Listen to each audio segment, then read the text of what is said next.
Hello everyone and welcome to the DPB podcast. I'm your host Ryan Becka with DisneyPinsBlog.com, the latest news on Disney pin trading and collecting from around the world.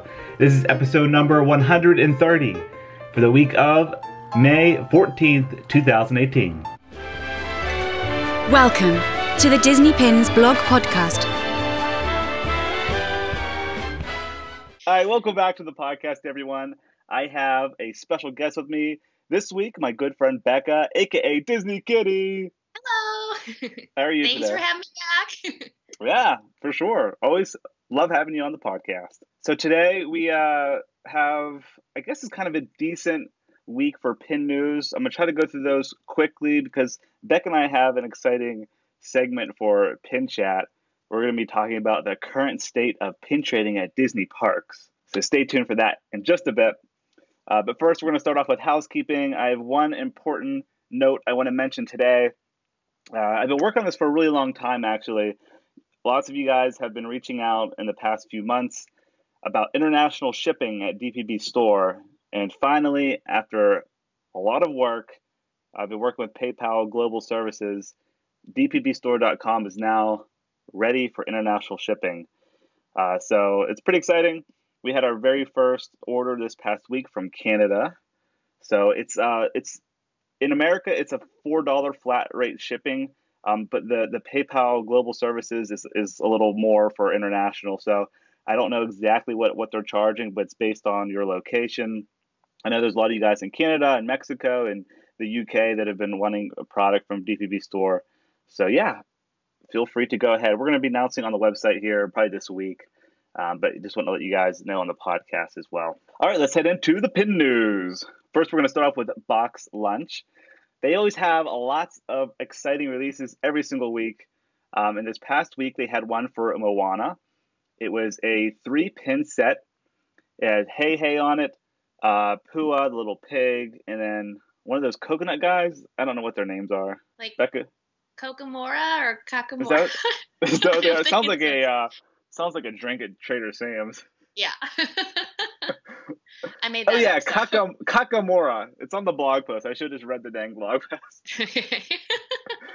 But yeah, this 3-pin set is $14.90 retail price, available in store, and I believe it's also available online now at BoxLunch.com. And then speaking of BoxLunch, we have a very exciting announcement to make.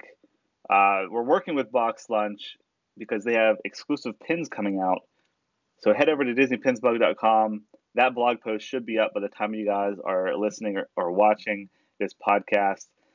Lots of exclusive Toy Story Land pins are being released at BoxLunch. So really excited news coming from them. So head over to DisneyPinsBlog.com to check out that blog post. Okay, next we are going to, this is very interesting. We never talk about Target stores.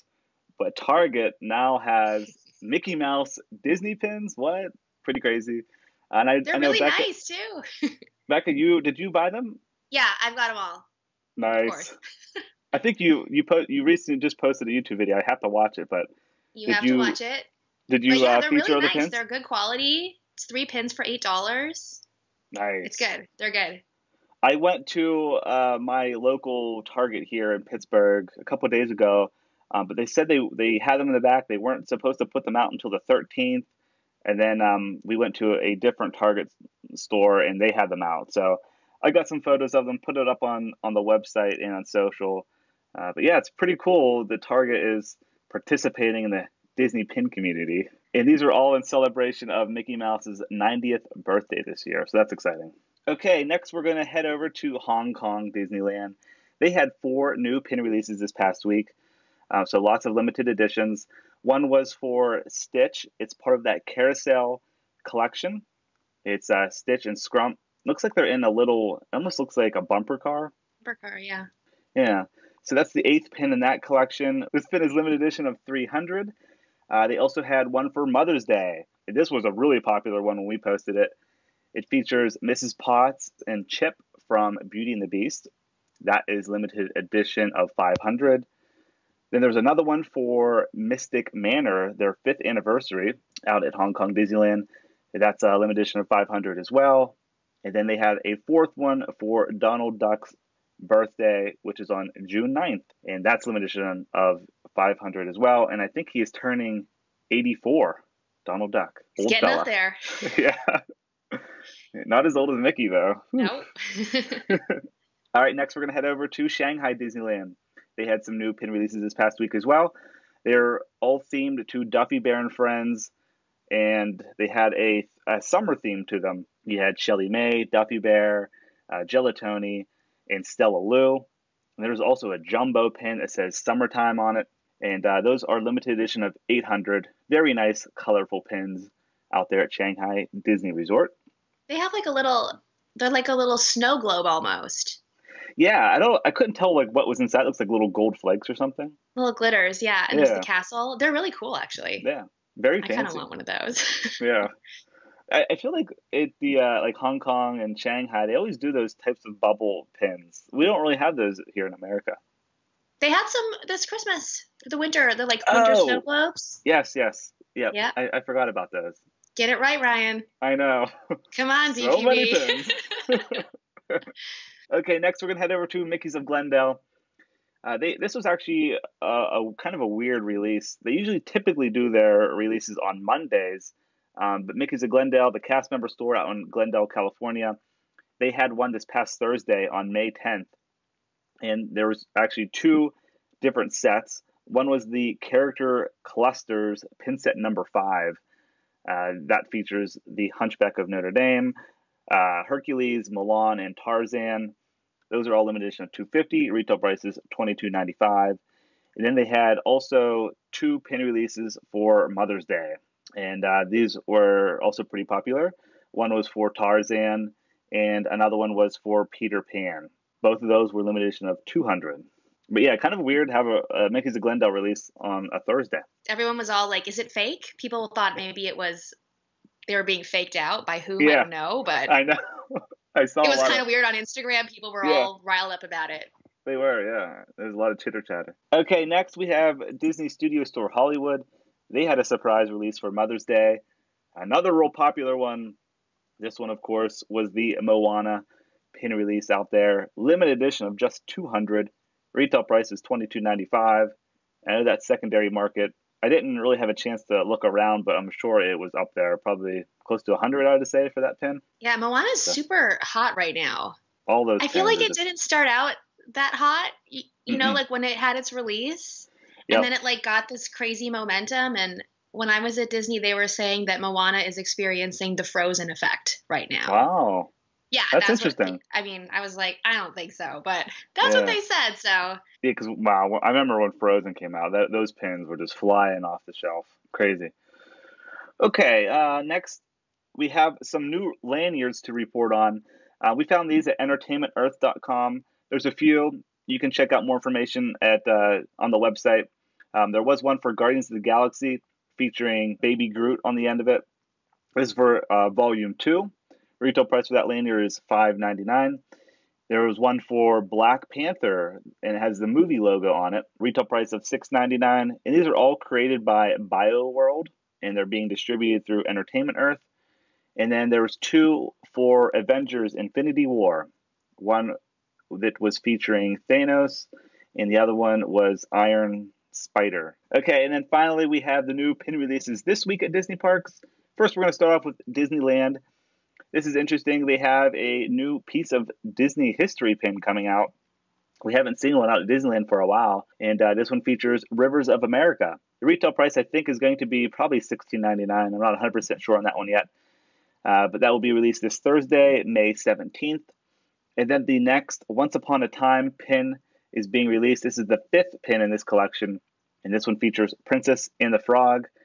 Retail price on that is $16.99, limited edition of 2,000. And then there aren't any Walt Disney World exclusives this week, but there is a shared release.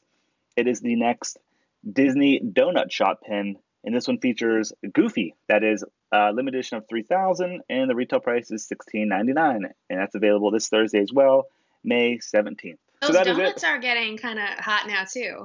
Yes, they are. It's crazy. They aren't lasting. The donuts and of course the lunchtime tails, those aren't lasting. They're flying off the shelves. No, and the first donut, the Mickey, is going for like $100 on no the way. secondary market. Yeah. Oh, it's geez, crazy. I didn't see that. That's wild. There's 3,000 of them, and they're going for like $100. It's crazy. All right, so that's going to do it for the pin news this week. Now it's time for Disney Pin Chat. Okay, so like I mentioned before, Beck and I want to talk about the current state of Disney pin trading at the parks, so Disneyland and Walt Disney World. I know there's lots to talk about. We really haven't talked about this topic. Probably been a year. I bring it up every now and then, but I figured with a lot of the new pin traders and people coming up here with their summer vacations, heading down to Walt Disney World, they're probably going to be pin trading. And just anyone new in the hobby, just kind of talk about the current state of pin trading with cast members. So this isn't guests at the parks. The guests is a totally different experience. We're just going to be focusing on the cast members in the park. I know you can pin trade at resorts as well, but I have thoughts on resorts, how that's different than the parks, which I want to talk about. I mean, I just wanted to talk about this because people are always asking me, like on my Facebook group and on my channel, like I'm going to Disney and I want to try pin trading for the first time. Like, what can you tell me about it? And I just find myself shaking my head and being like, it's really kind of abysmal right now. Like I never know how to break the news that, I was just there for 10 days and I made 2 trades. And one of them was for something that was fake because my friend wanted it. But I mean, it's, yeah. That's kind of what we're getting at with this conversation. It just, pin trading has really changed at the parks, I'd say in the last probably 2 to 3 years. When I first started pin trading at the parks, like 5-6 years ago, it was much different. You could find actually real pins, and it's gotten pretty bad where 90% of the cast, I'd say at least 90% of the cast member lanyards, 95%, they're all fake. And there's a lot of different reasons why that's happened. From the manufacturers in China to the eBay sellers to people on Amazon selling pin lots. So I guess I'll just kind of talk about my first topic here. The first initial thought is people, they want to go to eBay and Amazon to buy pin lots to trade when they're there, because they think that's a great option because it's cheap. You can really get pins for like 50 cents to $1 on eBay with a pin lot, and then you give them to your kids and you go pin trade at parks. I am totally 100% against that, just because you're feeding into the problem. If people would stop buying pins on eBay and Amazon, then the sellers in China and these manufacturers would eventually, their product isn't selling, so they would eventually stop. It's so hard for Disney to regulate that though, because the manufacturers are just keeping old molds or keeping pins that didn't pass, quality assurance or quality control. And then those get sold, to these bulk sellers. And what, like, Disney can't really do, like, there's not much that Disney can do. And if they can, they're not doing it. And they haven't done it for years. And I don't think they're going to start. Right. And even if they did, there's hundreds of thousands of these fake scrap metal pins floating around that are not going anywhere. Right. So it's kind of like it's like there's Disney pin trading and then there's like Disney scrap metal trading now. Yeah. And there's not, it's like to me, it's like 2 different things. It's like I have my pins that are authentic pins that I trade on Facebook or whatever. And then I have my cheap pieces of scrap metal that when I get bored or I'm waiting for someone to ride Space Mountain because I don't want to go on it, I go scrap metal pin trading in the park, basically. Yeah. And then, once in a blue moon, you find a new hidden Mickey or you find an authentic pin that some sucker traded away for a piece of crap. Right. And then I'm like, yeah, I got lucky, but it almost never happens. That's kind of like what I do as well. I have my pin folio where I do have some real hidden Mickey pins in there, but a lot of it's scrap that I got from pin trading at the parks. Because a lot of times you don't know 100% when you're looking at a lanyard. You might think one's real, then you get it, and you actually look at the back or the edges, and you're like, okay, this one's fake. So you're stuck with fake pins then. But yeah, I use those in my pin folio and I look around at the parks to try to find new hidden Mickey pins, ones that are actually real, and trade those off. That was my next point I wanted to kind of lead into was the new Hidden Mickey pins. Do you think that Disney, by not releasing Hidden Mickey pins or cutting back on them, they're trying to eliminate this problem? Do you think that's their way? That was like one of my theories, but like they're telling us just go home and stop trying. Is that what you're saying? I feel like they think that this problem has gotten so out of control that they just want to stop releasing new Hidden Mickeys. I mean, at this point, they might as well stop. Yeah. You know, there's some that have been released at Disney World. Some people are finding them, but I didn't see very many in 10 days when I was there. Right. They haven't been released at Disneyland for 2018 yet. Nope. You know, and it's the end of May. It's mid-May.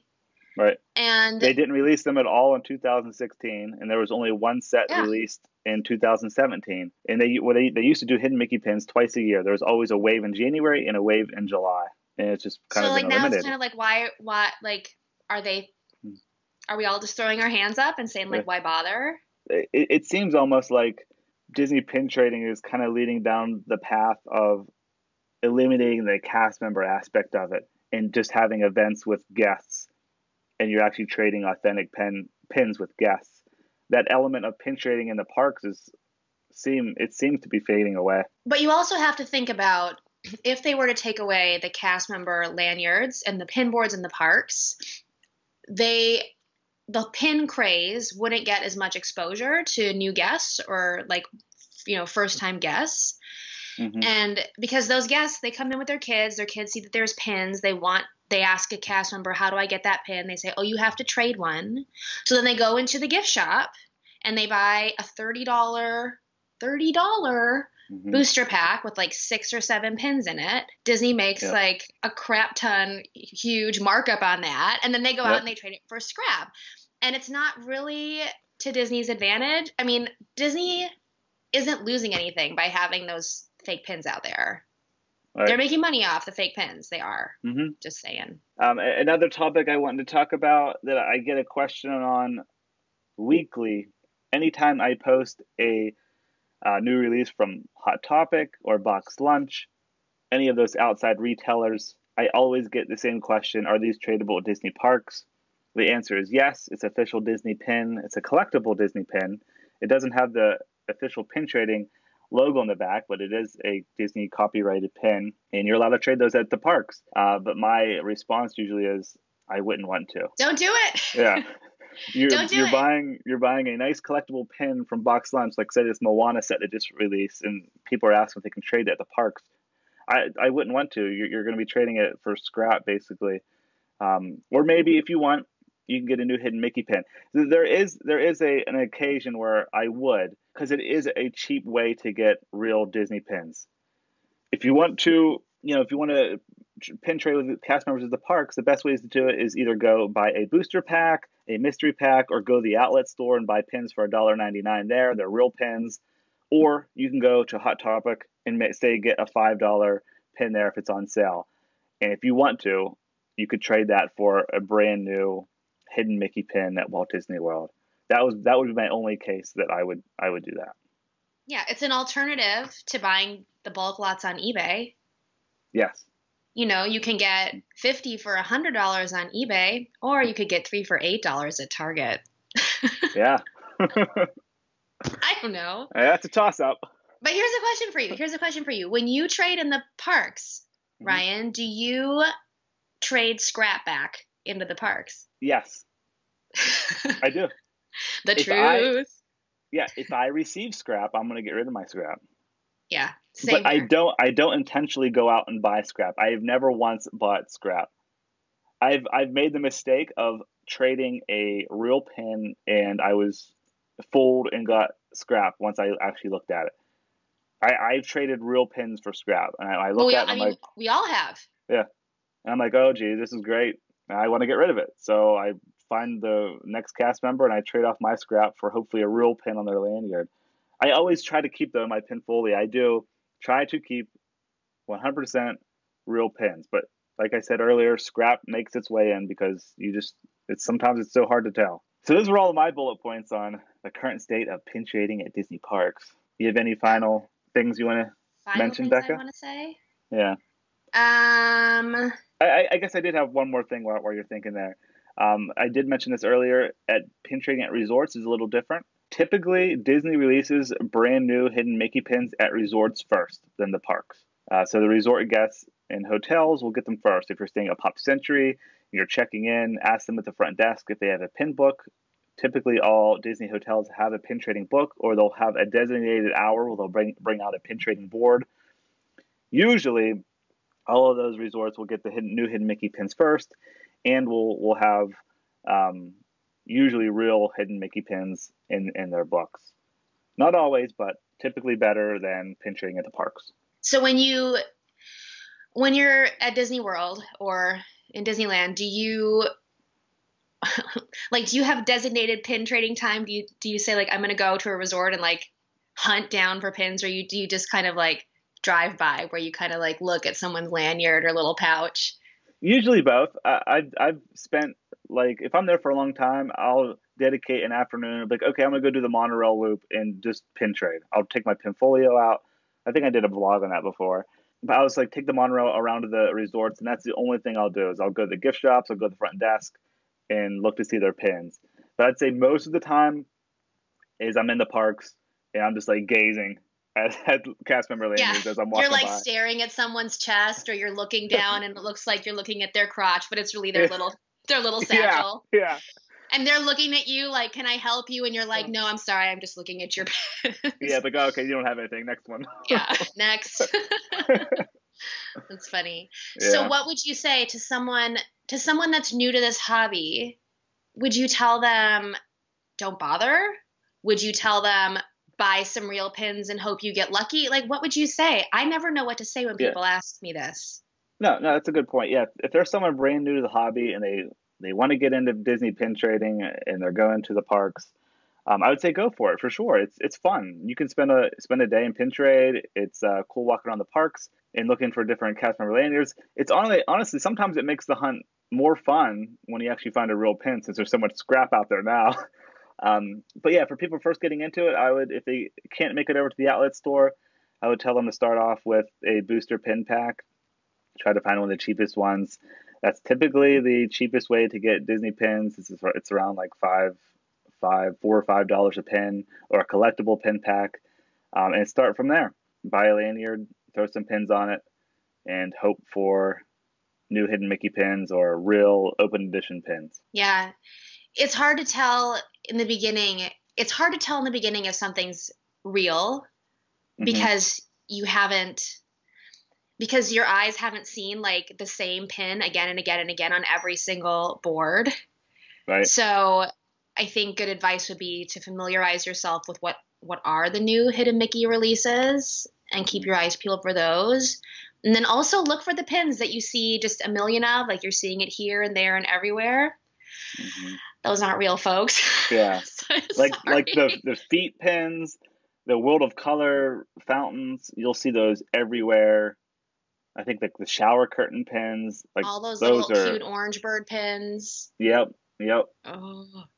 And also, if you're brand new to the hobby, there's awesome videos on YouTube of people making videos on fake pins. So familiarize yourself with that. Learn. I've never done a fake video pin, but I've always wanted to. I just got to get my thoughts together here. But yeah, unfortunately, there's no one definite way to tell.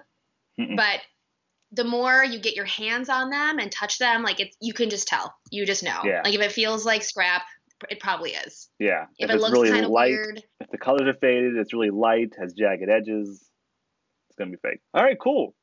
Bummer. Well, if you guys have any questions, I will start a forum thread on the current state of pin trading. Let us know there, or if you're watching this on YouTube, leave a comment below with your thoughts on pin trading at Disney parks. But yeah, that's going to do it for episode number 130 of the DPB podcast. Becca, you want to shout out your channel? Yeah, and, DisneyKittee. your social? DisneyKittee, KITTEE. DisneyKittee. I'll leave a link below for Becca's channel. Oh yeah. Oh, I have a pin group. I have a pin group on Facebook. Oh yeah. Yeah. What's the name of your you want to trade pins, real ones. DisneyKittee Pin chat and trade or something like that.